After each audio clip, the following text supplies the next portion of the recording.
Hello, Aries. How are you? Today is Monday, October 28th. My apologies for the delay on this. You cannot imagine the week that I had. It's been pretty nutty. I couldn't get out of Barcelona last week. First they canceled my flight, then it was an overbooking. Anyway, I signed a contract for a new job. Yay, I'm so excited. It was the craziest story. Literally opportunity that fell out of nowhere. Perfect timing. Universe knew better. Very excited. So now looking at the astrology for the rest of the week between now and Sunday. The good news is that on Sunday, Mars moves into Leo. Finally out of Cancer, although I think it does go back into Cancer during the retrograde, so whatever's going on now, there's going to be a redo at some point. There's a Scorpio new moon on the 1st. There's some nice trines this week, some squares. It's the kind of the usual mixed bag, and especially because before Mars moves into Leo, he has a nice opposition with Pluto. Now, they are both gods of war, just different kinds of war. Pluto's like the more serious version, the more extreme version of Mars. And so that's a power struggle right there happening on the 3rd. I will actually be reading on Sunday, so we'll cover that when it's happening. But interesting. All right. So there's the overall energy for the week, the trickery. Now, Mercury also moves into Sagittarius, right? This week, Sagittarius, mutable sign, ruling. What do we have in there? No, nothing right now. Okay. So this can also be, let's say, I don't want to say like lies of omission, but someone can use flattery, can play to your ego to try and get you to do something for them. Or there may be an attempt at manipulation, and that is very Plutonian, the concept of manipulation. So, just kind of be on your guard about communications this week. Don't take anything at face value.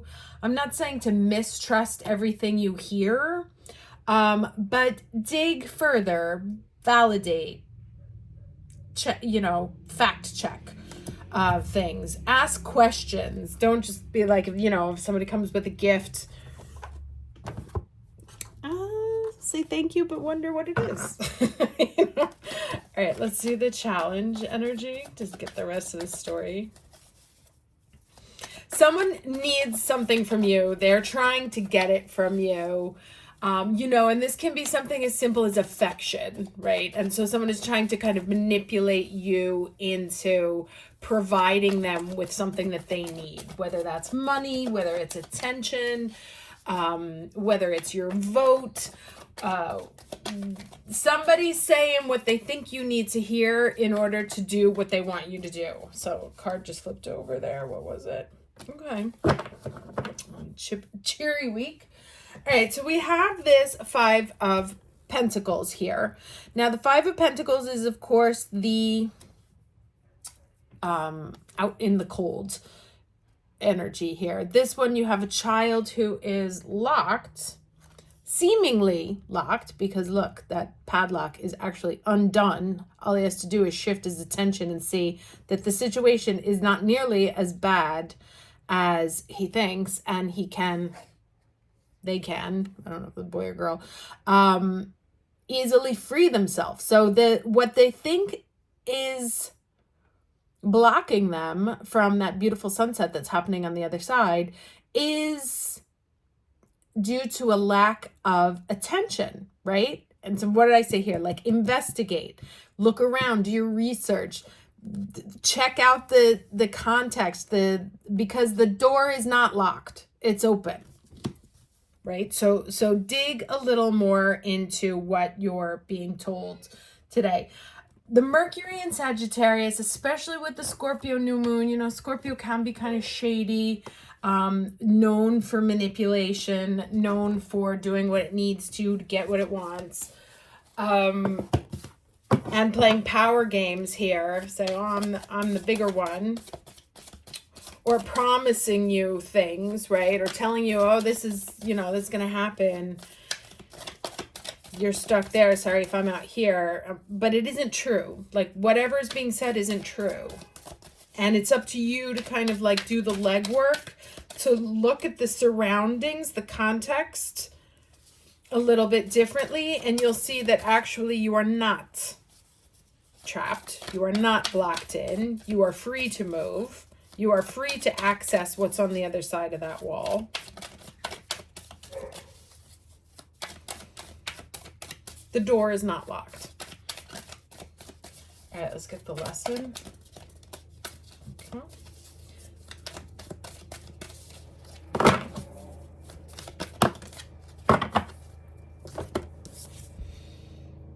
Interesting. Independence. That's an interesting one. I don't get this one too often. That's a 30. It's Lilith. Remember I was telling you last time, like that in the energy of the moon, that I think it was the last eclipse, that the feminine is mad, right? Like really mad.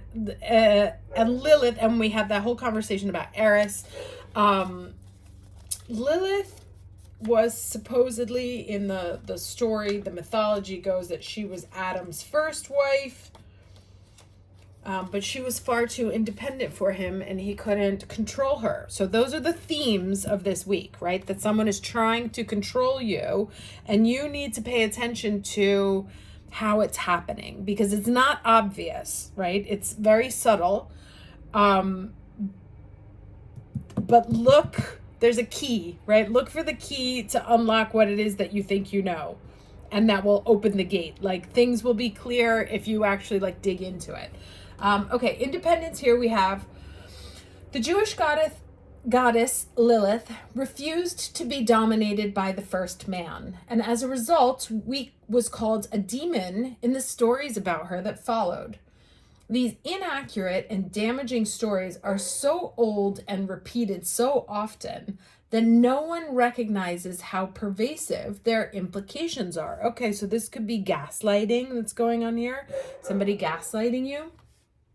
From another perspective, Lilith offers this lesson. No one can prevent you from fully blooming. Sorry, I gotta close the door. I hate that dog. It's not his fault, poor thing. He's the worst owners. I'm actually going to tell a story about it. I'm going to do a video on our relationship patterns and why they're not our fault. And I'm going to use that dog as an example. So tune in for that. Okay, so I was reading. No one can prevent you from fully blooming, from learning all you can, from evolving or choosing freedom, right? That's that door. No one can block you from that. Only your conditioned thinking can do that. Be proud, be accountable, claim your power, hold it wisely. Right now, you are in an excellent position to attract healthy, interdependent, collaborative relationships that truly serve the highest good.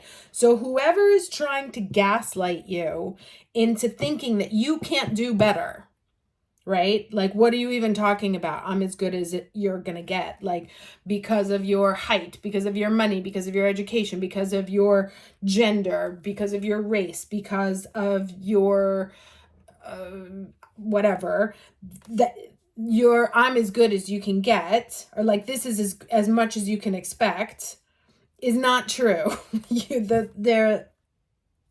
The sunrise, sunset, whatever that beautiful color lighting is available to you. You just have to figure out that the door's open. There is no block. So don't listen to the nonsense. Friendships flourish with mutual respect and support. Love relationships bloom with ample space for both parties to grow. Business ventures thrive in service to the greater good. The goddess Lilith wants to show you the way to claim a healthy self-worth and self-respect by refusing to let your old stories keep you down.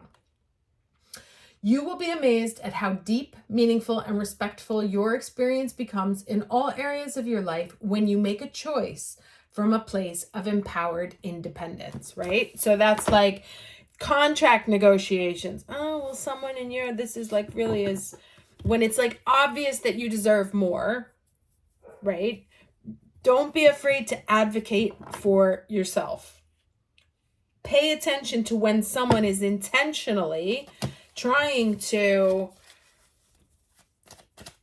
make you small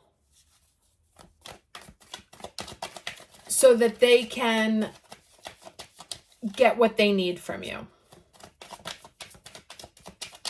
Right? And sometimes it's not even like intentional. You know, some people come from really crappy backgrounds. Again, feeds into my dog story. Where they don't know any different, and that sort of emotional manipulation was used with them, and so that's the only way they know how to interact with other people, right? Instead of having an open and honest and forward-facing conversation, they play games. You know, there's that Scorpio energy. They play games. They tell you you're not good enough, or like try and make you jealous, or just do like weird things, like disappear so you'll come search for them. None of that. None of that. We're not having it anymore. No, thank you. I will take 2 cards though. 2 cards for the rest of the week, please.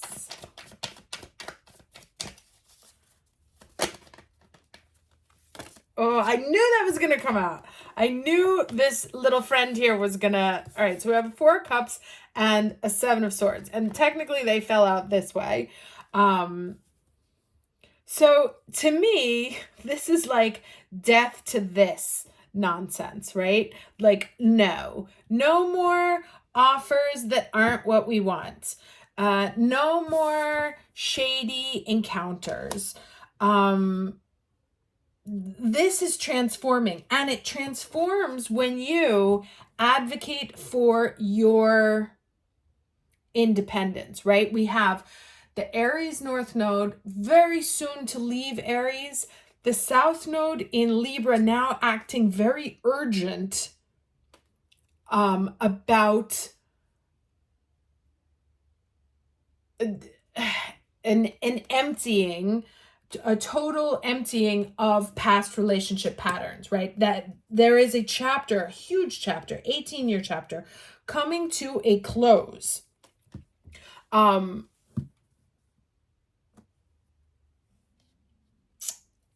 it's about where you allowed yourself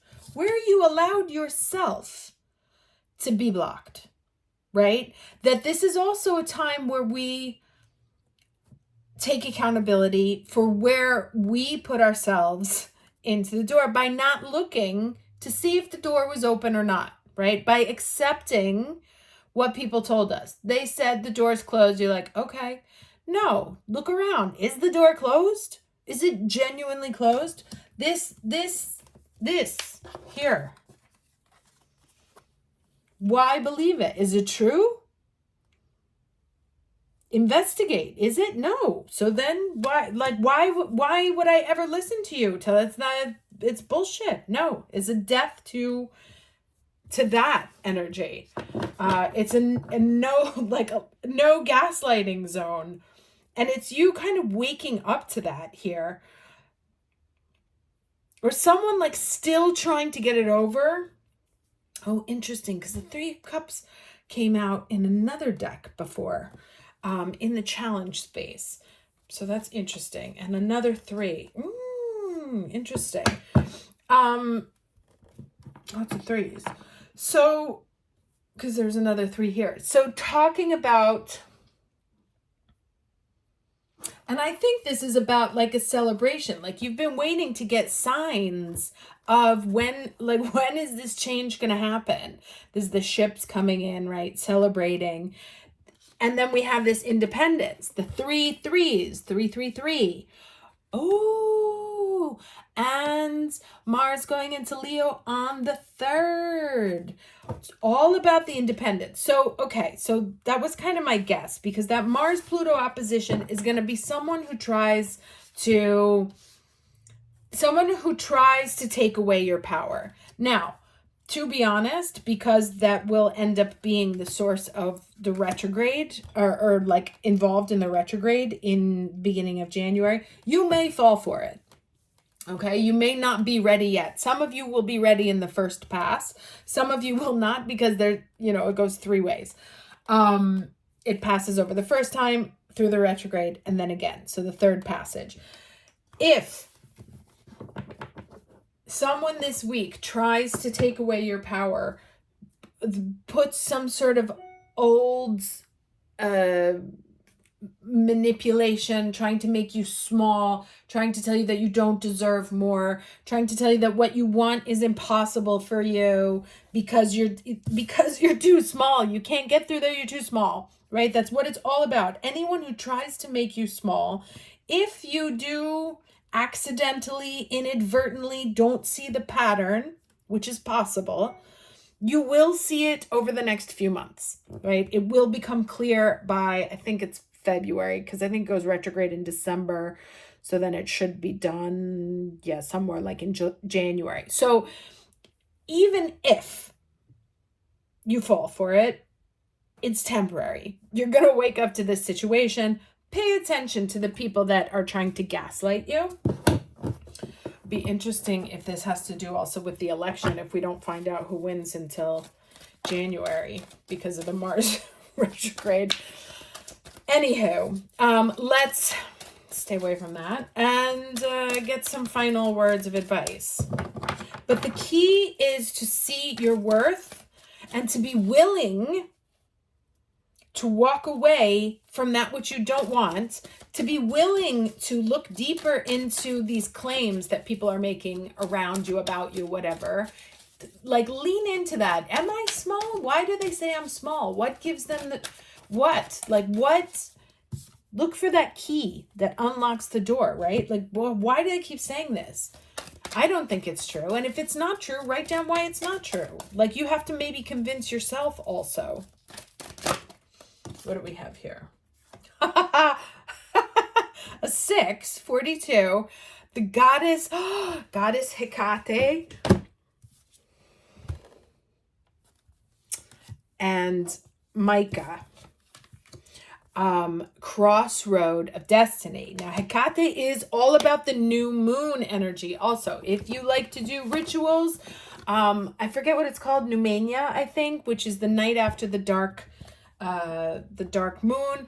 When you do your offerings there, your rituals to Hecate, clean up the house, you clean up your garbage, you clean up like old stuff, and you throw it out. And she loves that stuff.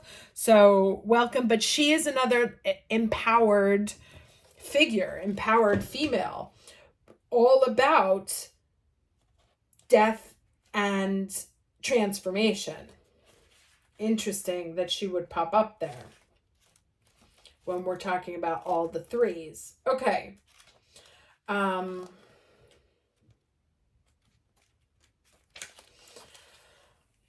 Okay, we bring you the empowerment of the crossroad, which is where 3 things meet, right? Also, you are at a pivotal point on your life journey. This may be obvious to you with a potentially life-changing decision before you, or you may not realize the impact that an apparently insignificant choice is going to have on your future.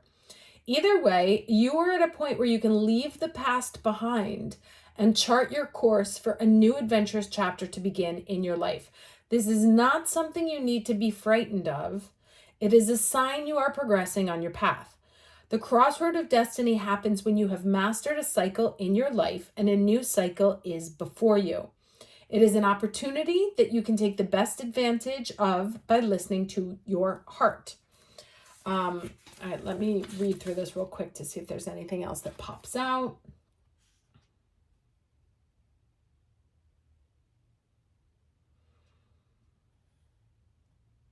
Okay, it says here, the oracle comes to you with the message, let all choices come from your heart. If it feels right for your heart and there is joy there, I see you, Marie Kondo. Even if you have to search beneath all the what if something goes wrong, fears of the mind to find it, then do it. If you have recently made such a decision and are waiting to see if the sky is going to fall in on top of you, this oracle affirms that you have crossed the threshold into a new way and that it is time to leave the fears of the past behind you now. If you are feeling that you need a crossroad, a choice point to help you shift out of a habitual way of being that has become stifling to you, that you need a change to broaden your horizons or to try something different, then the oracle affirms this. You can always choose to try and continue with life as it is, even though in due course, it will change and take you along with it. Or you can be the spiritual adventurer along your own untraveled path, knowing that the Divine Mother watches over you and will protect, assist, and guide you as you find your way. It is safe to trust the call to new life that you feel inside. Right? So that may be something else. Like you want to do something, it's new. You got a partner who's like, you'll never be able to do that. That's crazy. Why would you want to do that? And you're like, oh, okay, never mind. You're right. Like that's nuts. No, that's exactly like what is going to get dusted up here. And as this book says here, like some of you may be ready to go for that now. Some of you have already done that right now. And so when this gaslighting comes in, you're like, no. Some of you may need 3 months, but as this said, it's going to happen anyway. You're going to get there. So if you're not ready right this second, this is the sprinkling of the message that's going to seep in, plant the little seed in your ear that you will not be able to get rid of. And it says, it is your destiny urging you forward into so much grace. Okay. Love this. Advocate for you. Choose you. All right. I will see you within full astrology for the month of November. We will do a new moon reading for that Scorpio moon on the 1st. I'll also tell you a little bit more about, oh no, it was not New Mania. It was Deipnon. Sorry, that's what it is. I'll tell you more about that. And I'm hoping to get this other video about relationship patterns, which now I actually think is really urgent for me to do. So maybe I'll do it after I hang up this. Okay. Sorry I was late again. Have a great week. Take care.